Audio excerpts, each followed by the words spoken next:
Welcome back to The Takeout, coming to you from New York. Today is the second day of Acting Attorney General Todd Blanche's confirmation hearing. He cannot lose a single Republican vote on the Judiciary Committee and have his nomination move from that committee to a full Senate vote. It can get to the Senate in other ways, but that would be kind of a big deal. Blanche has long faced criticism about his handling, and some would say mishandling, of the Epstein files. He's meeting with survivors today. That's happening, we believe, right about now. Epstein's survivor, Danielle Bensky, testified today why she thinks Blanche should not become the nation's next attorney general. Listen. Todd Blanche has been unwilling to protect Epstein survivors' personal information. And he has been resistant to investigate the people who helped Epstein and Maxwell commit those crimes. We need an attorney general committed to ensuring that everyone who facilitated Epstein's crimes is held accountable. Joining me now, New Mexico Attorney General Raúl Torrez. He is currently in a standoff with the Department of Justice over its failure to release unredacted versions of the Epstein files the Attorney General is seeking in a matter very much a part of the New Mexico story with Jeffrey Epstein and Ghislaine Maxwell. Mr. Attorney General, I'm glad to have you here. I want to play another soundbite from Danielle Bensky about what the release of the Epstein files in an unredacted way did to her and other victims by releasing information that made them more vulnerable than they already were. Please listen. Todd Blanche has been at the helm of the release of nude images of survivors, the outing of Jane Does, and the exposure of more than 100 victims identifying information and documents describing horrific acts of abuse, including my own. Instead of treating this release as its own violation and holding the man who led it accountable, you have a decision on whether you place him in the highest law enforcement position in this country. Mr. Attorney General, when the Department of Justice put out a statement today saying they would try to have a meeting between Todd Blanche and survivors, it said this: "And we have always encouraged any victim with new evidence of a crime to speak with the FBI."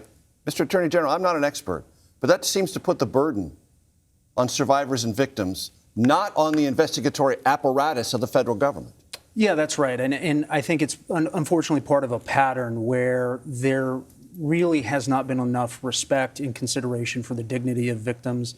I've had the opportunity to meet with some of them, to talk to them about our investigation in New Mexico. And one of the commitments that we've made is to try and make sure that no matter the outcome of that investigation, we will listen to them, we will talk to them, and we will meet them where they are. We will put in the time and the effort and the energy to go and find them, which is exactly why we've been asking for access to the unredacted and the complete universe of the Epstein files. What do you want, and what are you not getting yet from the Justice Department? And what is it about? Yeah, so 152 days ago, we asked Todd Blanche and the Justice Department for access to the complete Epstein files, unredacted. And the reason for that is that there have been, based on the open source records, nearly 14,000 references to Zorro Ranch. That's the property in New Mexico.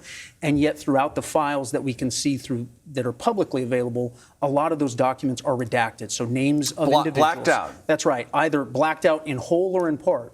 And so what we believe is that there are opportunities to follow new leads, identify potential co-conspirators, witnesses who have not come forward and testified, given us information, a whole range of information that could help advance our criminal investigation. And unfortunately, the Justice Department, specifically the Southern District of New York, told us just 2 days ago that they wouldn't cooperate with that request and they wouldn't be providing that access. Todd Blanche could solve this, could he not? That's exactly right. He can solve this with the stroke of a pen. And we, frankly, have been given the runaround. First, we were told to go back to the District of New Mexico, submit a TUI request. We did that.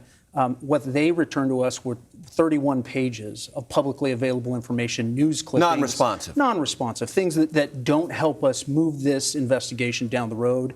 And then to hear from the Southern District that we wouldn't be getting access. So we have set a deadline for the end of the month. We will consider a continued lack of cooperation as a denial of that request, and then we'll take further legal steps if we have to do that. Do you believe you would have standing under the Epstein law to sue the federal government over this? Well, we have an opportunity to litigate this potentially under, different violations of their own policies and regulations. My hope is that we won't have to get to that. Now, one of the encouraging things that happened yesterday that didn't get a lot of coverage was the introduction by Representative Massey of amendments to the Epstein Act, the Transparency Act, that would give us not only clear and unequivocal access to those files, but an opportunity to file an action in court to vindicate those rights. It also gives new rights to survivors.